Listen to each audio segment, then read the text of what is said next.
Alors, on parle maintenant de sécurité avec Mario Berniquet, qui est capitaine retraité de la Sûreté du Québec, spécialiste justement des mouvements de foule.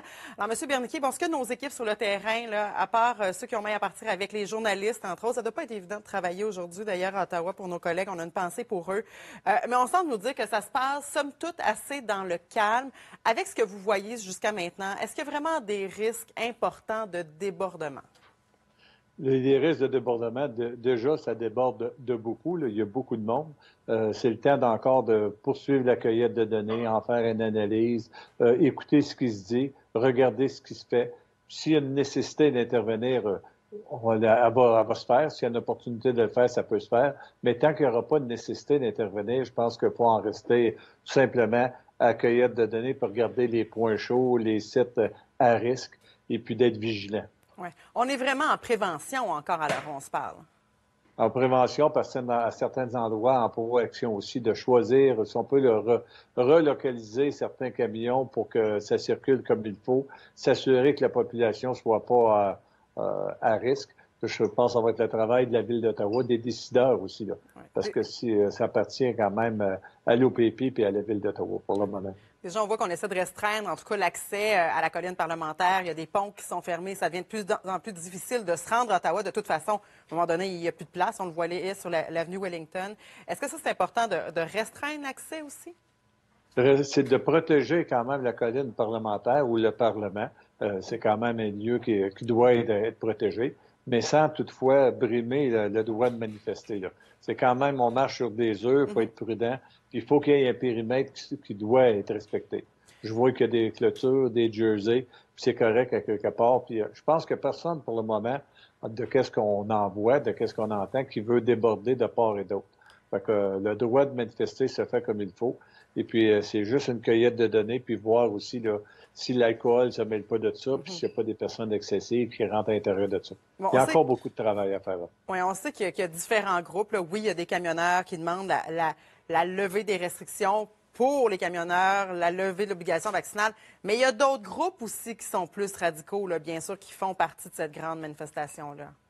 Ah, puis il y a des gens qui sont là aussi pour ce qu'on appelle les voyeurs. Là. S'ils vont au party, ils vont se promener, puis ils regardent qu'est-ce qui se passe. C'est pas tout le monde qui revendique avec la même intensité, mais on ne sait pas qu'est-ce qui peut nous sortir du sac à un certain moment donné. Parmi les personnes qui sont intenses, il peut y avoir des gestes qui sont peut-être regrettables ou dangereux à risque. C'est tout ça pour ça qu'il faut rester vigilant avec caméra, surveillance, puis des personnes à l'intérieur, puis avoir le pouls de qu'est-ce qui se passe à l'intérieur. Oui. Là, vous dites on veut absolument protéger le Parlement. Alors, on a en tête ce qui s'est passé au Capitole le 6 janvier. Est-ce que c'est une possibilité qu'on voit ça ici au Canada? Ça semble un peu surréel de vous poser même cette question-là.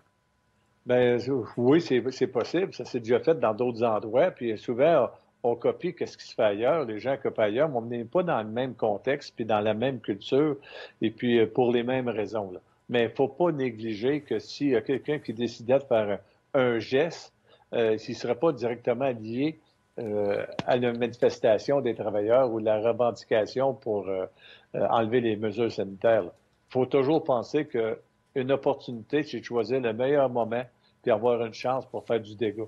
Fait que faut être vigilant pour toutes ces actions-là imprévisibles. Oui. Monsieur Berniquet, l'éventail des gens qui en ont ras-le-bol est assez grand. Donc, on voit des groupes, je voyais la Meute, entre autres, des groupes, on voyait même le drapeau confédéré, donc des groupes extrémistes.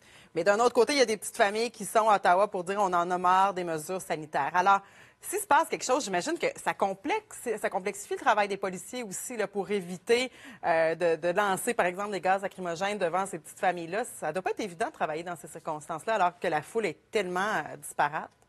Généralement, les phases d'intervention sont faites en fonction des codes d'alerte. Si on voit qu'il y a une nécessité d'utiliser les gaz pour disperser la foule, ça va être songé, comme on pourrait dire dans nos expressions. Il faut y penser, il faut l'analyser, il faut voir le pour et le contre. Avant de faire une manœuvre quelconque, ça va au centre de commandement unifié, et puis là, il y a une discussion qui se fait. Si on le fait, il faut avoir un objectif, pour avoir une intention claire. C'est pas tout simplement avec un surplus d'émotions. Il faut le faire d'une façon contrôlée puis sage. Ouais. Effectivement, on sent aussi que c'est évolutif dans le sens qu'on a même durci un peu les mesures au courant de la nuit du côté d'Ottawa. Il y a des policiers qui sont venus en renfort d'autres villes, je pense de Toronto également. Là. Ça peut être évolutif, puis ça peut être situationnel. Il peut se passer d'un moment à l'autre une action ou un mouvement qu'on n'a pas vu venir ou qui apparaît. Il faut intervenir, il faut s'ajuster rapidement à la situation. Là, ça se fait de façon progressive. On est-tu dans le cœur de la manifestation? Si on ne l'est pas, on est très près. Mais il reste qu'il faut voir là, plusieurs petits sites, plusieurs endroits qui sont à risque. On sait que le noyau est le Parlement, là, que la cible est là, mais il faut prévoir qu'il peut se passer d'autres choses ailleurs, des vols, des casseurs, des dommages, etc. Il y a beaucoup de travail à faire. Ça prend du monde sur les lieux. Oui, puis s'assurer aussi d'être capable de se rendre dans ces lieux-là parce que ça devient de plus en plus difficile de circuler. On voit là l'avenue Wellington qui est complètement paralysée, congestionnée. Ça aurait dû être prévu dans le plan d'opération des endroits où ce qu'on peut se déplacer, soit en VTT, au pire aller s'il y avait de la neige en skidoo, mais ça fait toujours partie d'un plan d'opération, les manœuvres qu'on peut faire, où sont les endroits à risque, à quelle façon je peux me rendre, que ce soit pour les ambulances, pour la police, pour le contrôle de foule, pour les gens se déplacer. C'est toutes des choses qui sont à reviser, adaptées au fur et à mesure durant l'intervention. Même s'il avait été planifié, il y a une adaptation qui se fait là. Merci beaucoup, M. Berniquet. On va s'en reparler un petit peu plus tard parce qu'on suit bien sûr l'évolution de cette grande manifestation qui se passe du côté d'Ottawa. D'ailleurs, vous pouvez suivre ça avec nous sur les ondes de SCN. Restez là.